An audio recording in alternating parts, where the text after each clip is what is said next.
Alam ko na magagawa ko rin. Balang araw maging icon. Gusto ko kagaya ko si Idol. Mala Michael Jordan nung high score. Kilalang magaling pagdating sa ring. Balang araw maging icon. Gusto ko kagaya ko si Idol. Kaya yung tiyaga ko tina times 4. Rat-rat lagi parang rifle.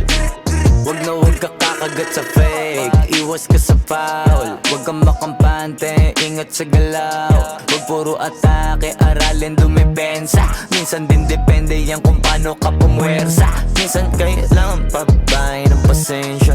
Isa yan sa mga pangunahing diferensya. Pag natambakan ka na doon ka magapit. Pero pag nakalaman ka na nakakampante, sana kuha mo yung punto. Mula simula hanggang sa dulo, dapat isagad mo yung laro mo.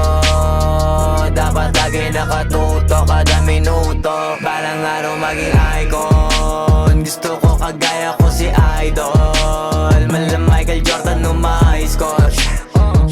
Kilalang magaling pagdating sa ring. Balang araw maging icon. Gusto ko kagaya ko si Idol. Kaya yung tiyaga ko tina times 4. Rat-rat lagi parang rifle.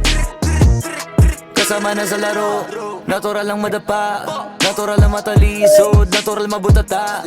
Di ka dapat atitina, di ka dapat mauga, di ka dapat ang ihina, di nila pwede makita. Kung matalo manalo, hanapin kung saan ka mali, para malaman mo rin kung saan mo kailangan magbawi. Yung pinakamagaling na ikaw, paano palabasin? Dapat ay wala kang pagkakataon na palalapasin. Bawal malambot na binte, kailangan buo ang dibdib. At sa sarili may believe, kasi may gustong marating. At patunayan sa marami kahit na paunti-unti, na balang araw maging icon. Gusto ko kagaya ko si Idol. Mala Michael Jordan nung high score.